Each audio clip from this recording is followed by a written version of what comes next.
Welcome, everybody. I see some familiar names and some new names and some. Nikki, it's great to have you on the call, and Christina, other Academy people, and Nikki, who's been very involved in the decolonization work.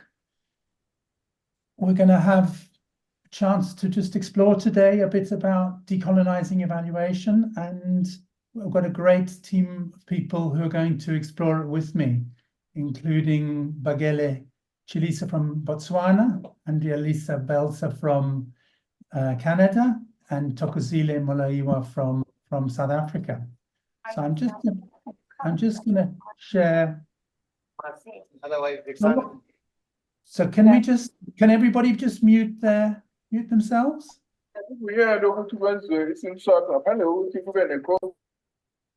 Okay, so Viviana, please, if you could just check that people are muted. Okay, so what we want to try and cover is to try and understand and internalize why decolonizing evaluation, and as well as evaluation systems, is essential, and how this affects our practice, whether we're working in local, national, or donor evaluation systems, whether we're commissioning, whether we're undertaking or using evaluations and evaluation evidence.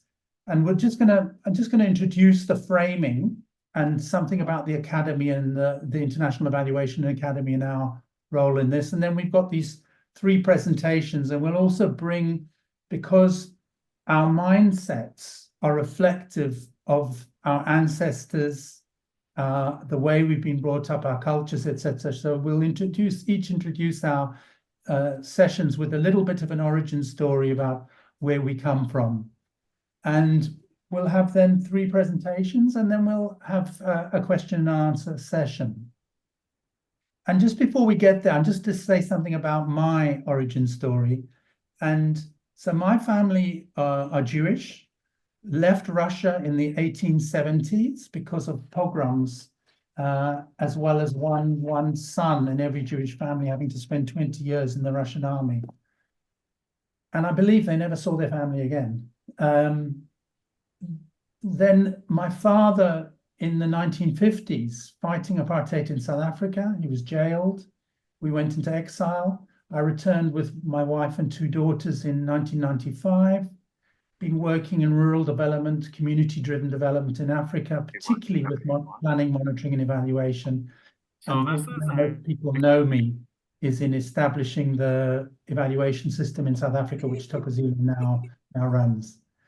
And I now live in a beautiful place called Simonstown near Cape Town. It's beautiful, but the original San and Khoi people, inhabitants, were forced out in the late 1600s. It was a British Royal Navy base until 1957, so it's got its colonial history.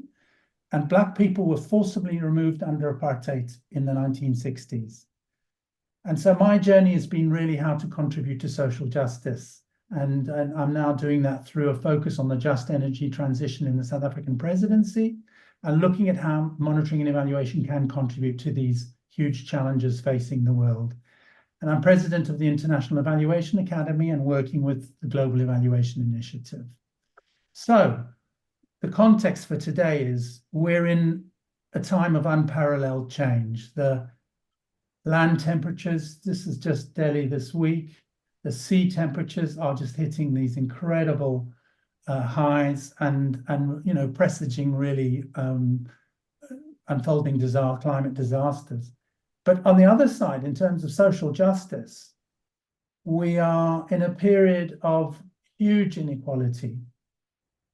And despite growth in the past decades, the bottom 50% of humanity has a smaller share of total world income than they did in 1820. This share declined during colonialism, and it remains at historic lows. And the growth that we are seeing is being sucked up to the top 1% of the population. So we have a society that's fundamentally destructive, and we have to rethink our approach to the planet that we live in, the nature that we're part of, and how we relate to the rest of humanity and other species. So that requires new mindsets. And we have this meta-crisis, a crisis of sense-making, to try and understand how we can create a world which is a world which generates health and well-being, not a world which is creating wealth for a few and huge problems for many. And it's based on a polycrisis that's ecological, economic, geopolitical, relational, spiritual. And this is based on an economic monomyth about exploitation, fundamentally about exploitation, that we can have unlimited growth. And yet this is actually destroying the planet that we live in, which is essential for our survival. And of course, this is based on a hegemonic worldview around the economy, around power, expressed through imperialism, through colonialism, through the hegemony of wealth and patriarchy. And so if evaluation is going to address to be part of the solution and not part of the problem, we have to change our mindsets from the obsession with growth, which is actually trickle-down growth, most of it going to the top, from exploitation of people and planet, to think about growth of what, for who, and to understand how the role of evaluation needs to change to help that and to contribute and transform the way we do the evaluation to make that contribution. And this is the journey the Academy is on. And key to this is decolonization, for changing our mindsets from a separation and a believing that people are all separate, that we're separate from nature, to one of relationship and a recognition that we're part of nature, and to address the power imbalances which are sucking resources to the top 1% globally and locally. And I want to acknowledge here a special edition of the Journal of Multidisciplinary Evaluation that Bagele was the lead editor on, along with Nikki Bowman, who's also on this call, and that has really been directing our thinking about how we need to take forward decolonizing evaluation. And with that, I just want to leave you just to read for a minute this quote from 2,400 years ago. So Indigenous knowledge from the Chinese. Just to read this quote, and then we'll move on. Just a moment of quiet in reading the quote.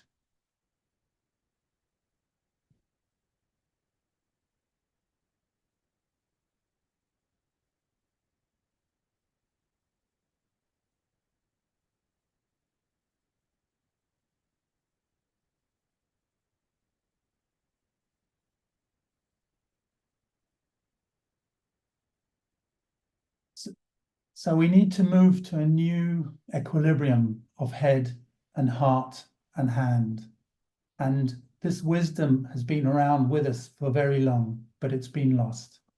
It's been carried on by Indigenous communities, but in the dominant society, it's become lost. And with that, I would like to hand over to Bagele, who's our first speaker from the University of Botswana.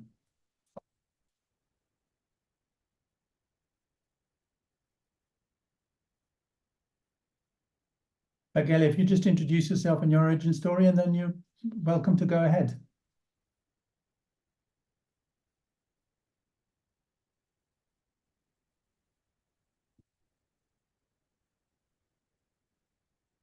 Bagele, are you there?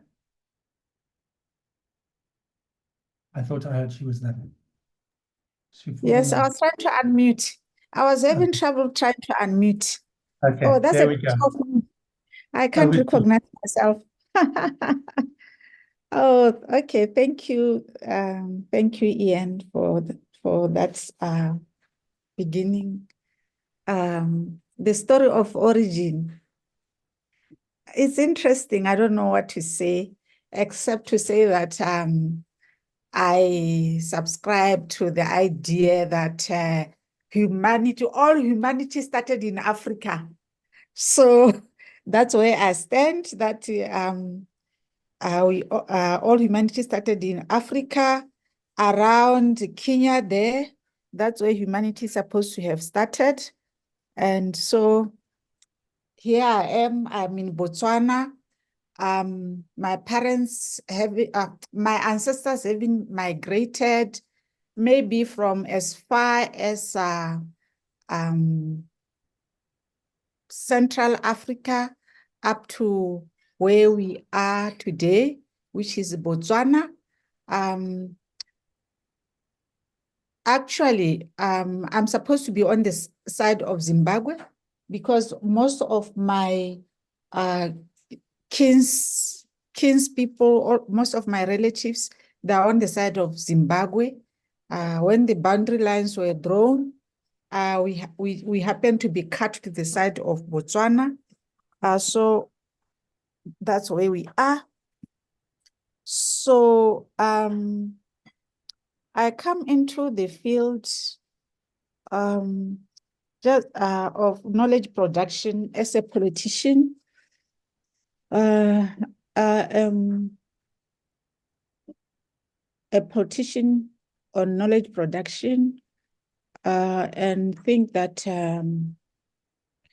Africa has been left behind, not has been left out. Africa has been marginalized. And when I speak, sometimes I don't only speak for Africa, but I also think of those who continue to be marginalized throughout the globe. So this could be indigenous peoples in New Zealand, in Canada, in the US, and all other marginalized groups whose voices are not heard, whose knowledge systems remain very, very peripheral. And when I speak for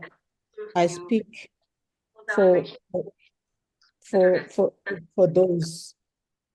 And with that, I think that is my story of origin. So today, I want to share with you what I think decolonization should look like. My starting point is that we need to decolonize the paradigms. And by decolonizing the paradigms, it means that we, the colonized, the formerly colonized, and those who have been marginalized by colonialism and its exploitative tendencies, are not able to speak in the current paradigms, in the current 4 dominant paradigms that we have. That is the research and evaluation paradigms of post-positivism, interpretivism, transformative paradigm, and the pragmatic. We believe that we cannot continue. We are muted. We are not able to speak when we are enclosed in those paradigms. And I believe that, and most of the scholars whose knowledge systems has been marginalized, indigenous scholars, we believe that it is time that we have there is a paradigm that houses the thoughts and worldviews and philosophies of the formerly colonized that are not able to speak in the context of the 4 dominant paradigms. So I feel that indigenous peoples of Canada and of New Zealand, according to Wilson, they share some principles and that are also found, some principles and values that are also common in Africa. And among these, the biggest one that we all share is the worldview that we are part of nature, we are connected, we need to nurture relationships between, amongst ourselves, between nations, between ethnic groups, between the people and the environment. We have that in common, and also the role of spirituality in our lives, in what we do, and how it can inform how it informs our belief systems, and how we react and how we act when programs are introduced and implemented. Spirituality continues to play a role in terms of how we are going to behave. So,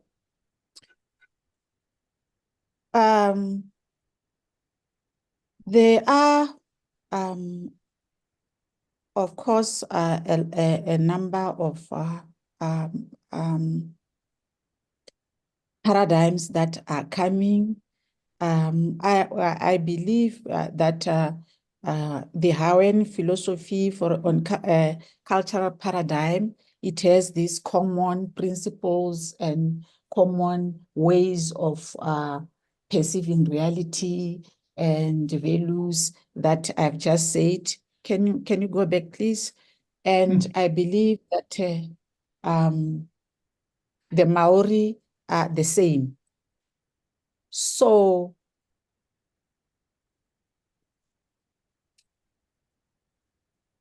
that does not mean, however, that each cultural paradigm cannot develop a variety or diverse kind of thinking and worldviews that inform evaluation. That is why, let's go to the next slide. That is why in the process, we therefore speak of the Made in Africa evaluation. Can we go to the next slide? Next slide, please. The next one. Okay. That one? Yeah, this one. Okay. That is why we people are thinking, people like Zenda, they think that, and many others, they think that the whole idea of a single tree with branches is may not be as appetizing as we might think. Maybe we should have a forest, and when we have a forest, we therefore have regional paradigms, and under regional paradigms, we therefore, can you go to the next slide? We can therefore, let's go to the next slide, please. Yeah, so when we think of regional paradigms, then we can have a Made in Africa evaluation tree that can show the various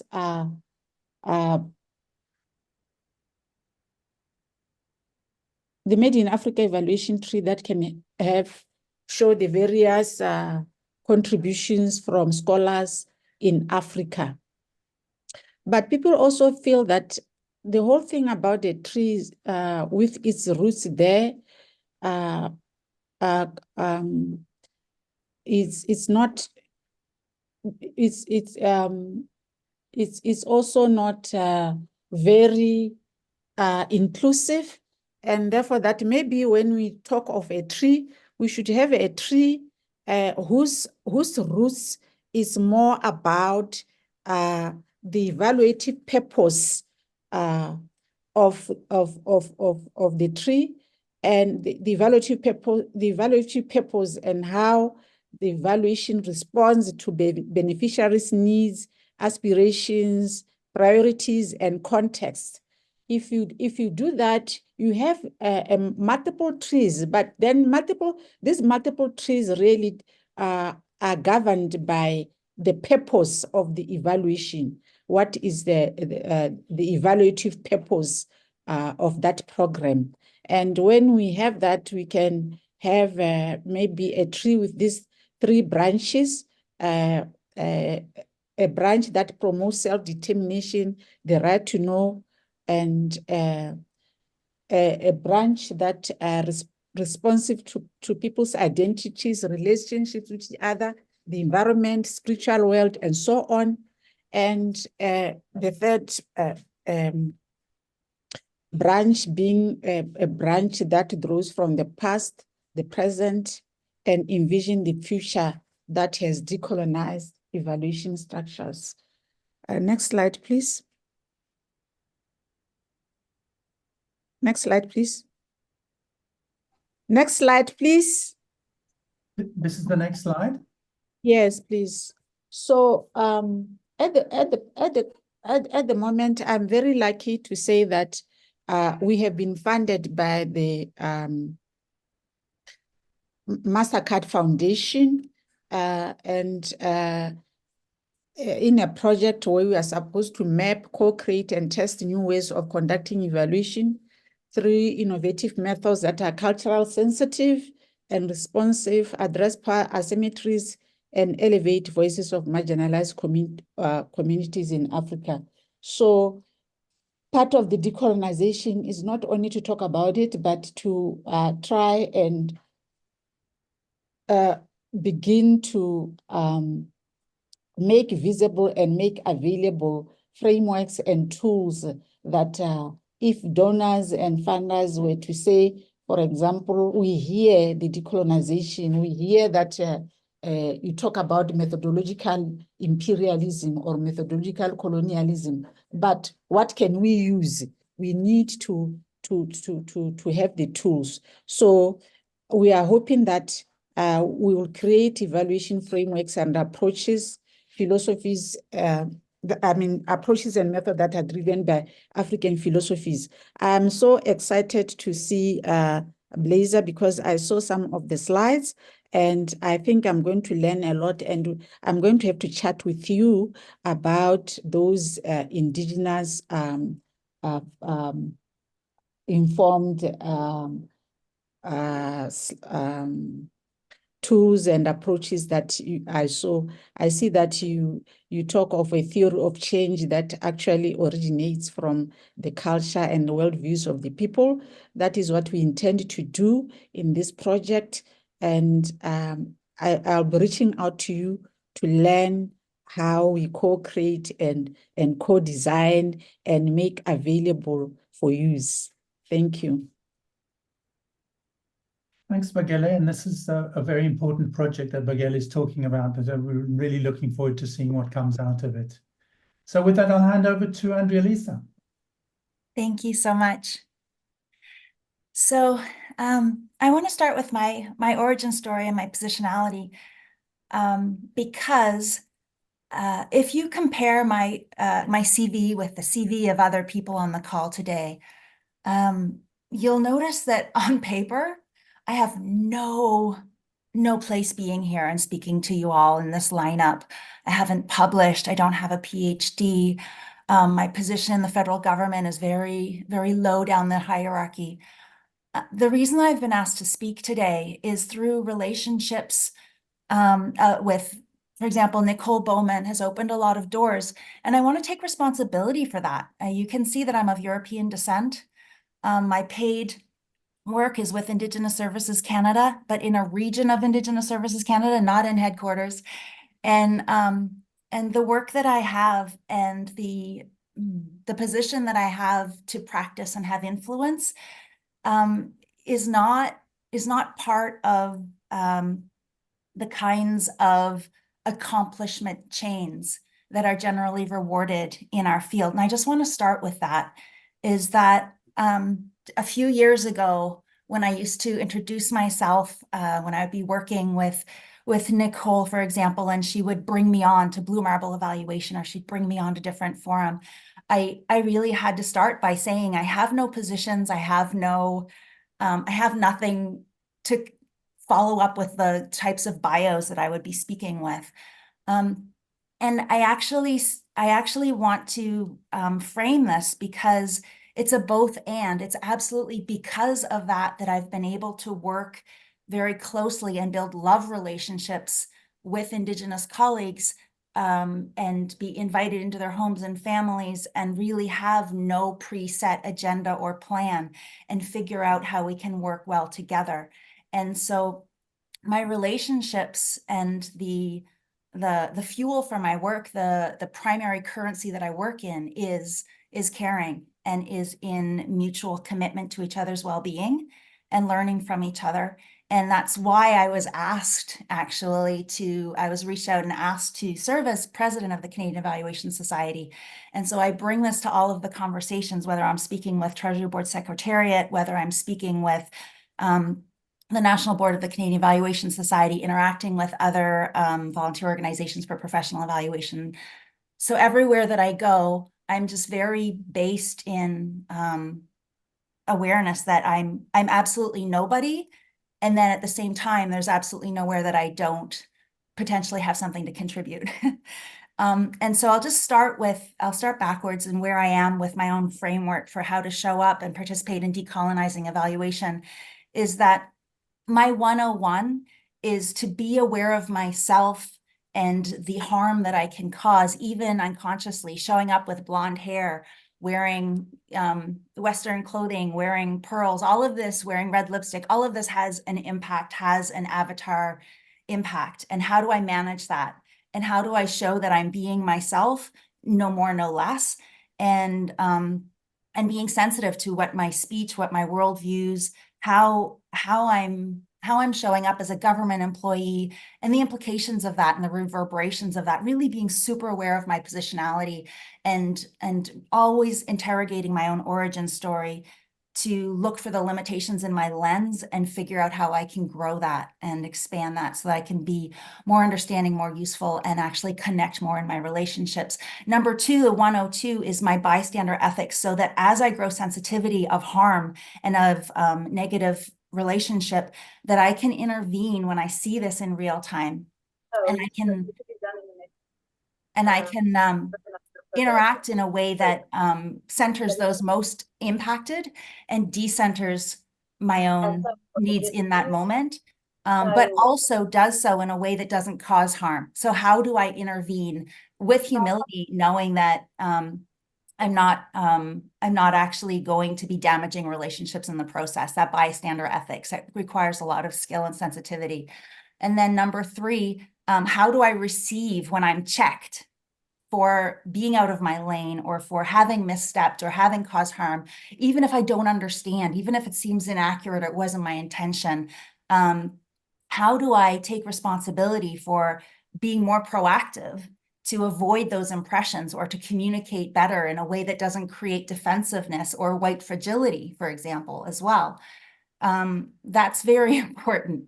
And I'm in the process of learning that. And then 104 is how do I proactively influence in the systems that I participate in and have benefited from to create more equity and to assist in the decline, in the retiring, and the dismantlement of those systems in my conversations, whether it's in the field addressing the epistemological injustice in the field, or whether with Treasury Board Secretariat considering how to bring a reconciliation into federal evaluation policy. So that's sort of where I am now. But how did I get here? Similar to Ian, my family has been bumped around Europe. Belzer is a Jewish group from the Bells in Poland. I don't have a lot of knowledge about that far back. Then went to Germany, converted to Catholicism, presumably. Then after the First World War, my great-grandparents were basically fled poverty on a boat. My great-grandmother was an indentured servant and started over and was part of the colonial legacy in the United States before the Vietnam War. displaced my parents, my father was a Quaker and were resisting the draft, and helping other people not to participate in that conflict violently. And so my parents adopted my brother, and actually separated from my sister, who was growing up with her mother. My point for saying that with my siblings who are not Canadian, I was born in Canada, my siblings are not Canadian, so it's very natural to me to have kinship with people who my sister has half of my genetic material, or we're half related. My brother doesn't have either parent in common with me genetically. He's also Black.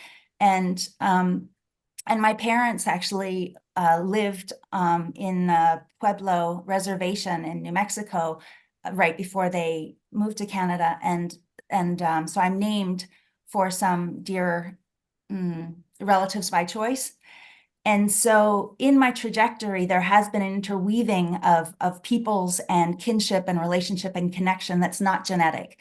And that, I believe, in addition to growing up on a farm where my actual first friendship groups were non-human, I was also late to speak, late to do a lot of developmental milestones. Today, I would probably be diagnosed as autistic early in my life. And so a different way of living in the world, having a family microcosm that's not the same as rural Nova Scotia because of my parents' background, that both and living is part of my origin story that I bring with me to everything, the way that I see the world and the way that I interact with the world.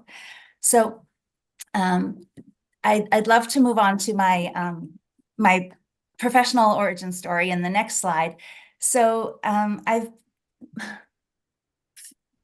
throughout my adult life, I've lived in and out of Canada. And in 2006, I moved back to Canada after about 10 years living in Germany and having a migration experience of needing to assimilate, needing to pass with language and behaviors, and being very exposed to the cost of not fitting in. And also being exposed to how internationally Canada's seen. And it was the first that I heard of our genocidal origin story as a country. So I started over with my two children in 2006 as a single mom, and chose to work with Indigenous Services Canada because I wanted to learn. I wanted to learn where I actually came from. And so this country that for me had represented a haven, and I was raised with the Canadian smugness of we have no racism. And how is that possible when I'm growing up with the only African Canadian student in school, and my brother was experiencing racism? How is it possible that I still grew up in this? It's hiding in plain sight, the racism.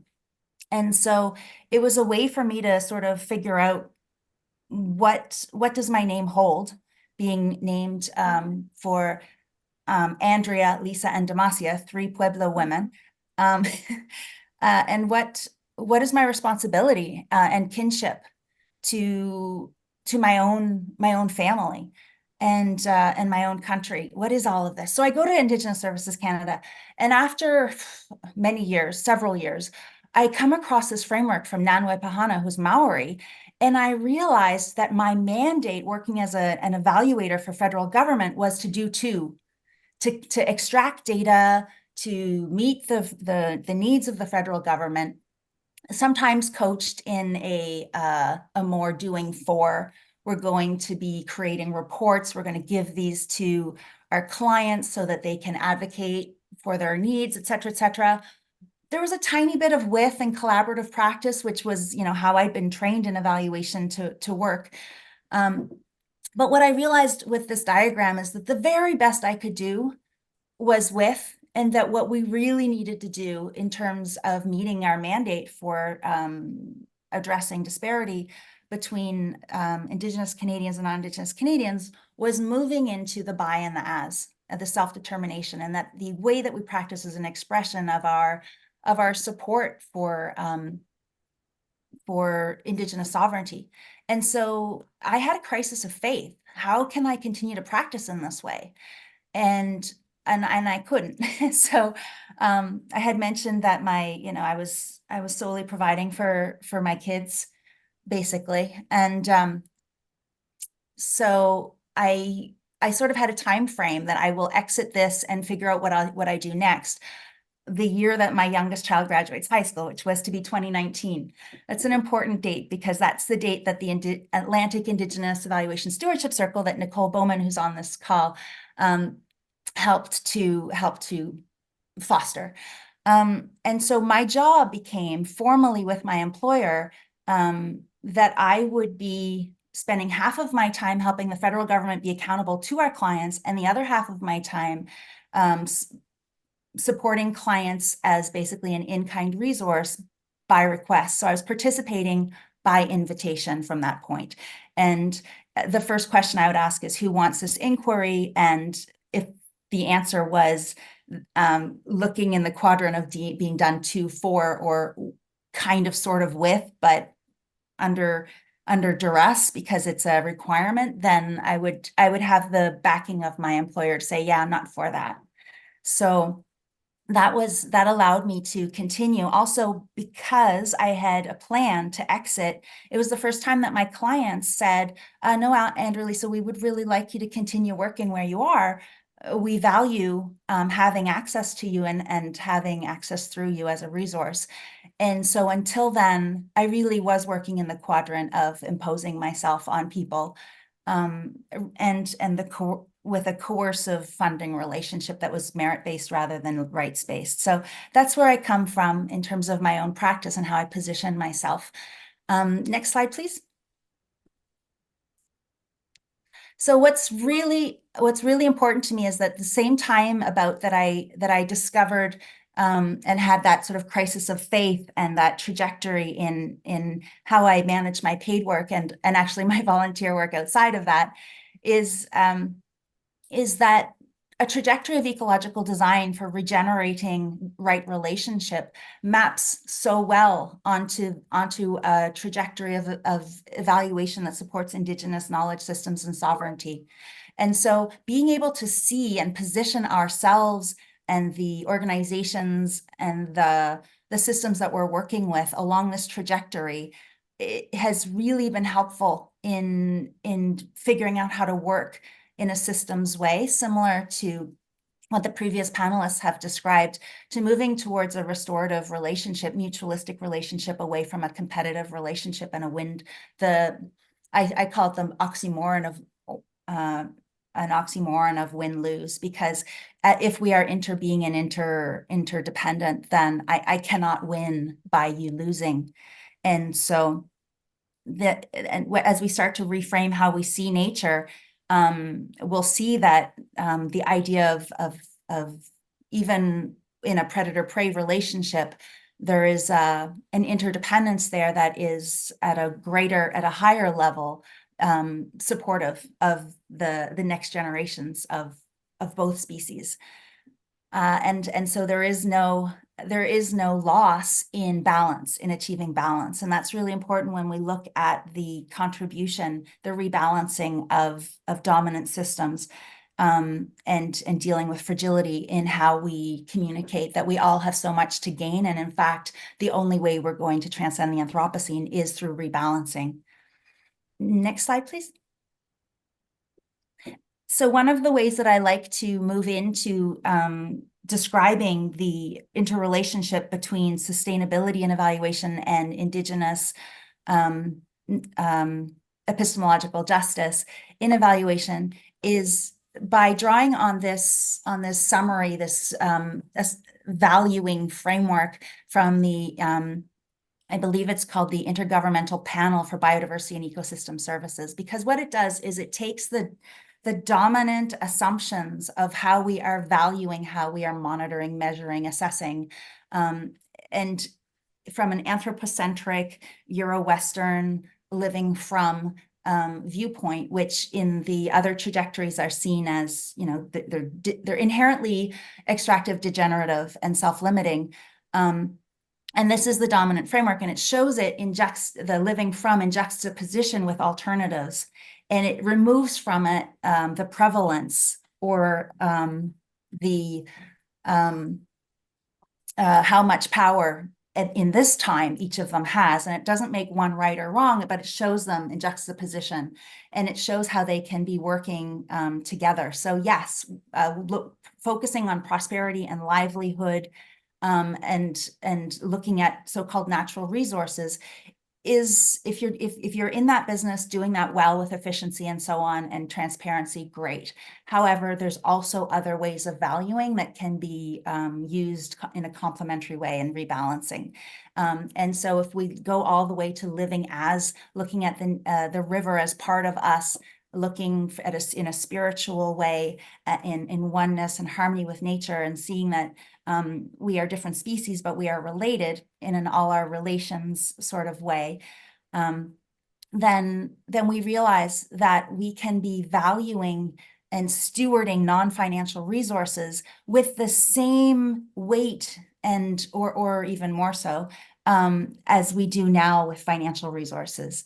And through that, we can be rebalancing Indigenous sovereignty versus in Canada, the colonial government's influence on decisions on how we achieve sustainable development and what we see as progress. Next slide, please. So quite practically and on the ground, since 2019, we've launched a network of emerging Indigenous evaluators, as well as organizations who are First Nation communities or organizations looking at moving towards self-determination. And so we started very much in looking at Indigenous worldview and lens and framing, moving through developing some basic tools and looking with a critical lens at the capacity that the Canadian Evaluation Society, for example, had to offer. And I was doing my own process of breaking open some of the limitations of what I knew and what I was practicing. And then moving that into looking at Indigenous rights and responsibilities and supporting that demand capacity in organizations, and looking at evaluation really as an expression of Indigenous governance and inherent in management functions, and looking at plural functions. So there's the federal evaluation function, and there are other sovereign Indigenous evaluation functions. It's super important to break through that recognition, because otherwise there's sort of this inclusion that stops it with.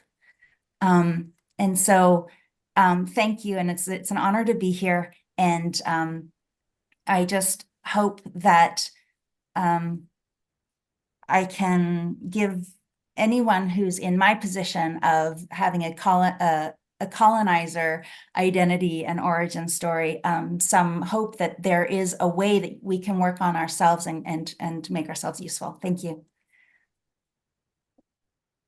Thanks, Angelisa. And just apologies, it's Tokozile, not Tokoile Molaiwa. So let's move straight on to Toko, and this is a chance to try and apply some of this deep thinking and what does it mean for evaluation systems. Toko, over to you. Thanks, Ian. I'll start with my origin or story of origin. I'm a South African, and I think I have only lived in South Africa, not any other country. So my family resided in Devilskloof in the Tzaneen area in Limpopo province, and they were forcibly removed during apartheid in 1970 to Giyani, which was established during the 1960s as a capital city of the former Gazankulu homeland, which was created for Tsonga people to live in. So I was born there and lived there until 1998. I then relocated to Pretoria in 1999, which is in Gauteng province, and I have lived there ever since. Worked for a number of organizations, initially the Council for Scientific and Industrial Research, where I did research and also some monitoring and evaluation, and also worked for the Public Service Commission and also Rural Development and Land Reform, where I specifically focused on evaluations. Currently in the Department of Planning, Monitoring and Evaluation, responsible for coordinating South Africa's national evaluation system, and my interest is in how evaluation evidence can then be used to improve the livelihoods of South African citizens that are participating or benefiting from government programs or interventions, and also how evaluation can contribute to addressing the climatic polycrisis as well as inequality. So colleagues, I will be sharing with you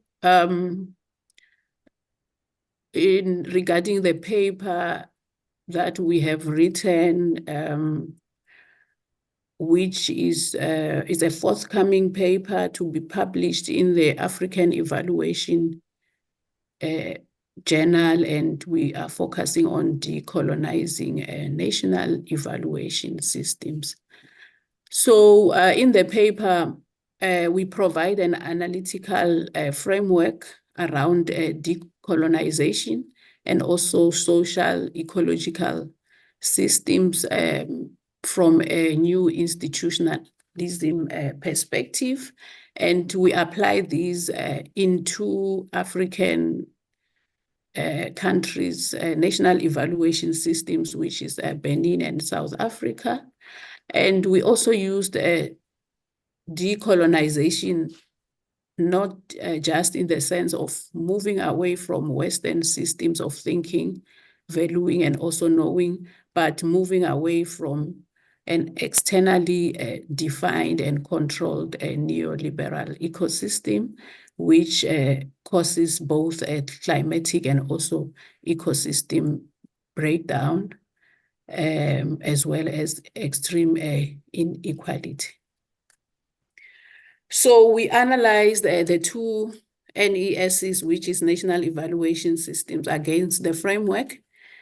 And we also suggest ways that the NESs could be adopted to be more responsive to the social ecological system changes that are needed by humanity. And we also drew from the work of Winters and Parsons, who published in the special edition of Journal of Multidisciplinary Evaluation, which specifically focused on decolonizing evaluation. So Winters and Parsons, I think they are providing insights in terms of machine based systems. And then we also drew from Hasnain, which provides some insights on how to decolonize evaluation. So I've already indicated there's a forthcoming paper that will be published in the African Evaluation Journal. You can move to the slide, Ian, that shows decentralizing national evaluation system.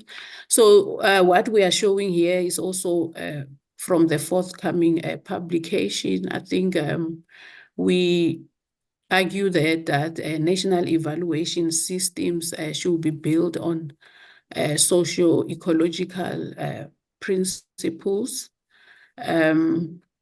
which is that they should be participatory, flexible, and also have open boundaries with government and also non-government institutions playing a role, for example, local government, also voluntary professional organizations. And also the systems should be nested, web-like network between government, academia, and also NGOs. And also that for us to decentralize NESs, we also need to be generative in nature, so evaluation can also contribute to the climatic polycrisis, and should also be cooperative or informed by cooperative values and benefits. And the purpose of the systems should also be to evolve and also regenerate life, even when there's increasing complexity. And the processes of those systems should then be grounded in principles rather than on rules. Next slide. Colleagues, here is it shows the South African case study. As I indicated, we applied the framework in both South Africa and Benin, and on the left-hand side, you will see some of the characteristics of a decolonized evaluation system, where, for example, one of the characteristics is that it should be both and also thinking rather than either or. So in the South African case, for example, you see that evaluations are used for learning and improvement instead of just for accountability or as a pass-fail report. And we also see conflict as part of the process because we gather partner feedback during evaluation processes through the steering committees that we formulate to oversee evaluations, and also custodian departments are also offered an opportunity to either agree or disagree with evaluation recommendations or findings through a management response. The other thing is that systems also need to be strongly objective with multiple views on data. So on our side, we are objective and sometimes strongly, but the staff of the stakeholders and also community members are not involved in data analysis and interpretation. The other issue is also to communicate in multiple mediums. On our side, I think the current state is focusing on written word, where reports are often lengthy, even though we produce the 1525 summary reports and some policy briefs. We don't translate the report to other indigenous languages. Next slide. So after we applied the framework to the two case studies, we saw that as per the socio-ecological systems framework, we saw the elements of Western systems which are relevant, and also many elements are on a spectrum rather than a simple binary of maybe saying, is this system decolonized or not?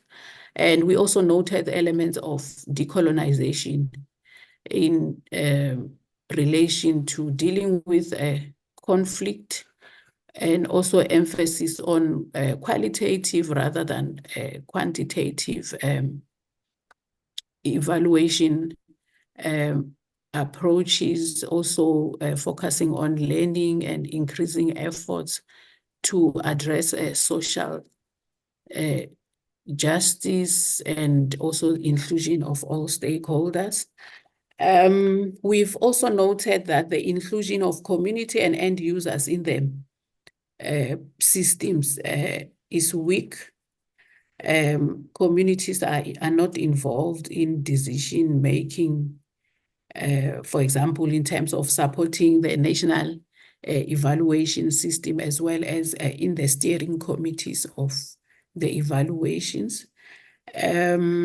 Also, communication of results to end users was negligible, let alone being accessible through, for example, using local languages or mechanisms that are culturally adapted, for example, storytelling and other things.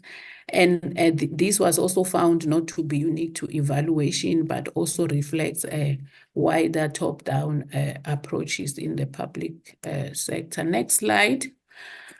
So using the institutionalism or new institutionalism framework has helped us to understand how NESs were shaped by past patterns and rules, and also helped us to identify key change levers. One, which is a system thinking, where we're supposed to shift from machine-based to ecological models, and also a state-led evaluation, where we have to adopt innovative methods for stronger and more effective evaluation systems. We also noted that there are different perspectives on state institutions. For example, state view is where state sees or where people see the state as following old patterns and rules. And there's also another view of culturally or cultural community perspectives, which views political life as organized by shared values and also worldviews within a community. However, in the two cases, we noted that there's a constant tension between more machine-based systems and more ecological models. And these two modes of thinking and organization in these systems are always in tension, and therefore we are advocating for balancing is balancing between the two models is necessary in a way that matches the local context, but also responds to the needs for transformative change. Next slide. Implications from the analysis that we did and the findings.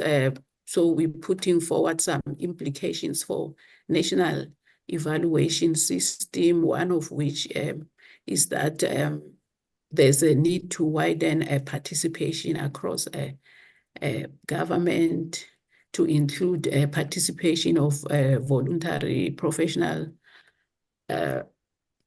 organizations and think tanks, as well as civil society organizations, as well as strengthening links to parliament, and also engagement with the media. And the other implication is that we need to move away from a focus on individual programs or policies to more systems thinking by trying to understand systems that underlie different programs or intervention. And there's also a need to change. Sorry, we're at the end of the hour, so I'm sorry, I have to stop you there. Colleagues,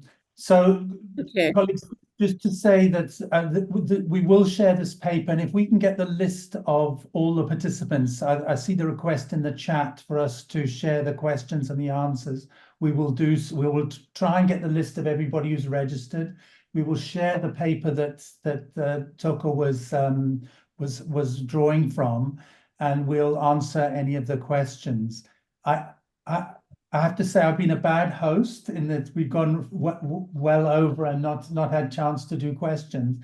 but I felt in the end what people were saying was very heartfelt, and it illustrated the fact that evaluation is not value-free. Evaluation is very much, values are very strong, and it's very important to understand where you actually come from in the way that you then deal with evaluation. And we've heard that from each of us on the panel today. So I want to just thank everybody, all the panelists. Toko, sorry for cutting you, but we got to time. Thank you for your contribution. Andrea, Lisa, thank you for yours. Bagele, thank you for yours. And thank you all for participating. And we hope to see more of you on this really powerful topic and explore how we make this real in practice going forward. So thanks very much and enjoy the rest of your day and the rest of Glocal this week. Bye-bye, everybody.